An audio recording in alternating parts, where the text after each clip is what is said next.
going to take my oil filter wrench that fits on this, have it ready so it's going to be able to turn counterclockwise and grip onto the filter. Come right in between this area here, we can slide it on. Now there's always the probability there's going to be some oil inside this, so you want to make sure you have a nice collection bucket underneath the area. Remove that filter. The next thing we're going to do is slide underneath the front of the vehicle and locate the oil pan. On that oil pan, you're going to find a 14mm drain plug. Inside the oil pan, there's going to be a whole bunch of oil, so make sure you're wearing hand and eye protection and have a collection bucket underneath this area. We'll go ahead and remove this drain plug. Let all the oil drain out.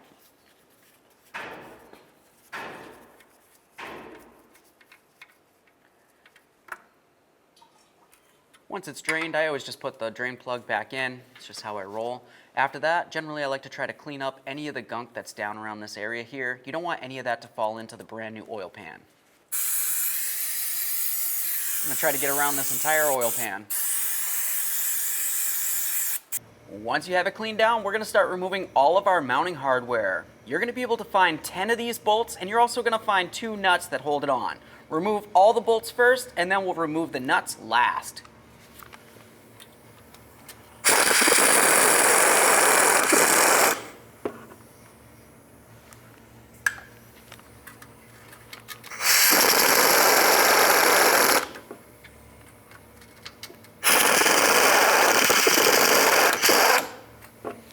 To remove this bolt, generally you're going to need to use some sort of swivel because we have this exhaust bracket in the way.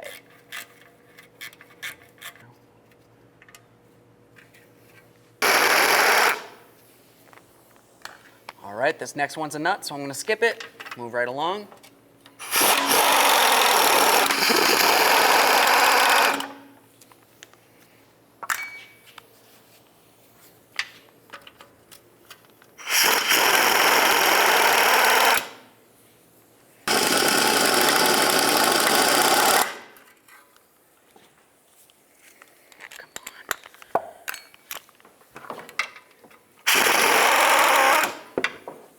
All right, that's all 10 bolts. Let's go ahead and do these nuts.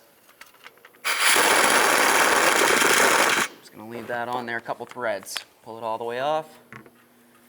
Just a couple threads. Now we'll do the same to the other one.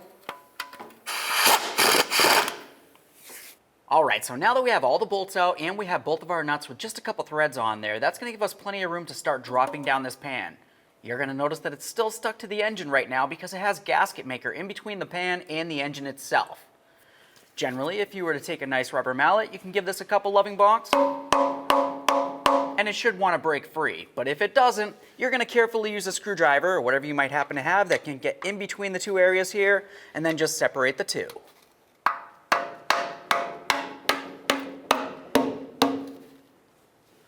Okay.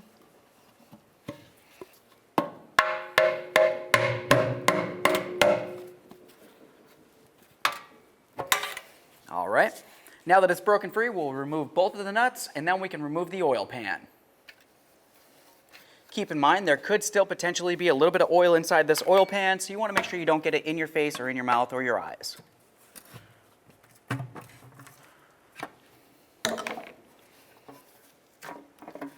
There we are. Just start lowering it down, and there it is, friends. Okay, now that we have the oil pan out of the way, the next thing that I always like to do is clean up the entire area of the engine where the gasket's going to be. So just go ahead and take a rag, wipe off any of that residual oil that might be there, and a nice flat razor blade. We're going to go ahead and start scraping this. We're trying to get rid of any of that original gasket maker. Go all the way around. Okay. All right. Once you're sure everything's nice and clean and free of any oil on it, let's continue on to the brand new oil pan. All right, now for the oil pan, you also want to make sure that along the gasket area, it's clean and free of any oils on that as well. After that, we're going to take some gasket maker. You want to ensure that it's oil resistant. That's super important. If you get the wrong stuff, you're going to end up getting an oil leak over time. Let's go ahead and open this up. Now once you start putting this on here, you're going to have to go ahead and put the oil pan up pretty quickly. You don't want to go ahead and leave this off for half an hour or anything like that because this gasket maker will set. just going to put a nice bead going all the way around this, and then we'll spread it out evenly.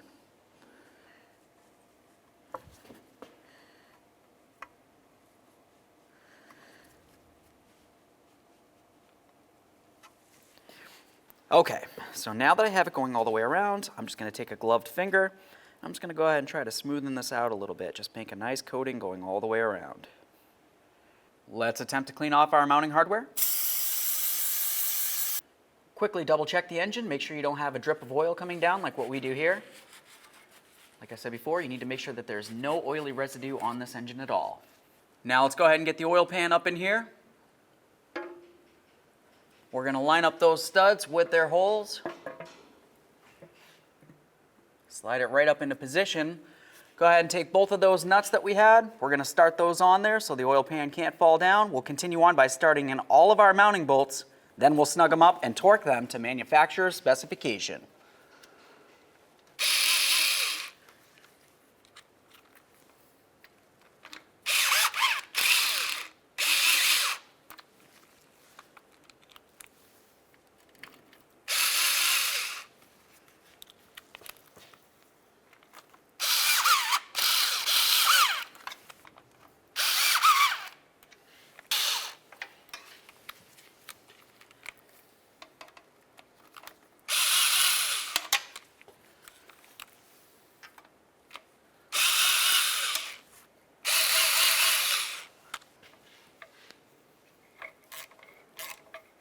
Once they're all bottomed out, torque them to 43 inch-pounds.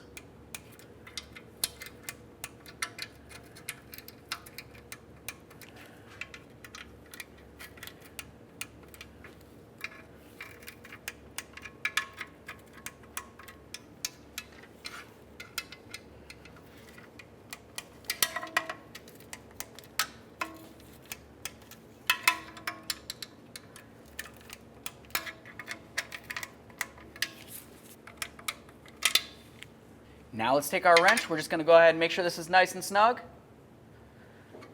That feels good. Now at this point, you want to pause before you go ahead and add any oil to this. You want to ensure that your RTV or gasket maker is nice and dry first.